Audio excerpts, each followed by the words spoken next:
Така, здравейте. Това е първият ми клип в моят нов канал, който е Perfection BG. Искам да ви кажа, че може да ми задавате въпроси тук в Ask.fm. До в описанието ще ви дам линк към моят профил, където може да ми задават най-различни въпроси. Така, тук съм получил 1, 2, 3, 4, 7 въпроса.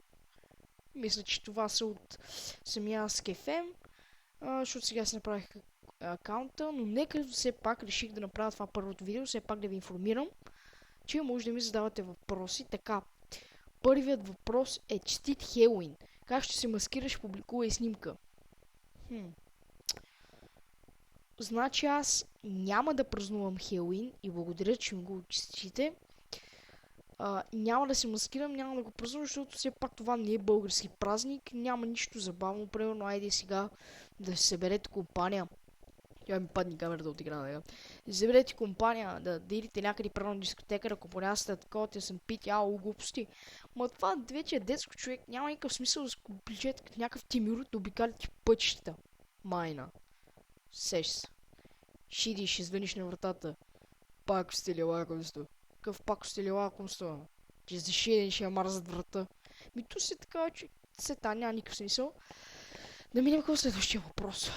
Така, между другото, ако вие ще празнувате Хелоуин, може да ми напишете долу в коментарите вие как ще се маскирате, ако искате, разбира се. Така, следващия въпрос. Имаш ли вече приложението на Ask.fm за iPhone? Не, нямам го. Къде ти е по-комфортно? В виртуалния или в реалния свят? Разбира се, че в виртуалния, защото в реалния свят е много шибано. Смисъл такъв, че в виртуалния свят може да си поставяте всякакви глупости, каквито ви дойдат на гъла, без значение какви са. Всякакви глупости.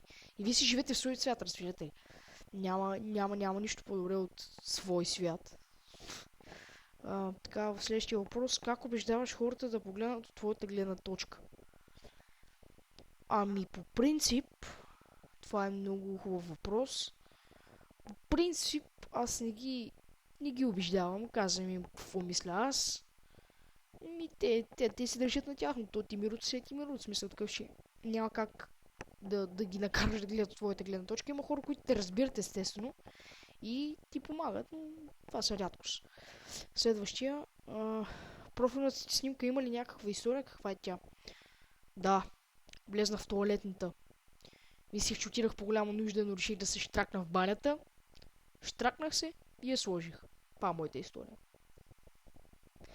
Следващия въпрос. Твой живот повече прилича на комедия или на драма? Точно моят живот прилича на комедия, но и на драма. Но повече на комедия, защото от малък правя всякакви прости. В смисъл, какви са те. Не, шегувам се, не какви са те. Примерно, много просто измъквал съм вратата от класата от пантите. Много просто не мога да след в момента. Такъв, че... Така, и последният въпрос, който мисля да преключа. Ако решиш да се татуираш нещо на челото, какво ще е то? Аз ще си татуирам след години, много години нещо, но няма да е на челото. Мисля си да е ето тук, примерно, или на рамото, или някъде по тялото, но не на челото, или не е по лицето, естествено. Тук лично мислих да си направя някакъв дракон, примерно, който от вените ми излиза и стига до мишницата, или от мишницата да стига до веницата, нещо такова, ще изглежда много яко. Няма никакво значение. Между другото, честит Хелоуин на вас, макар че аз няма да го празнувам, както казах.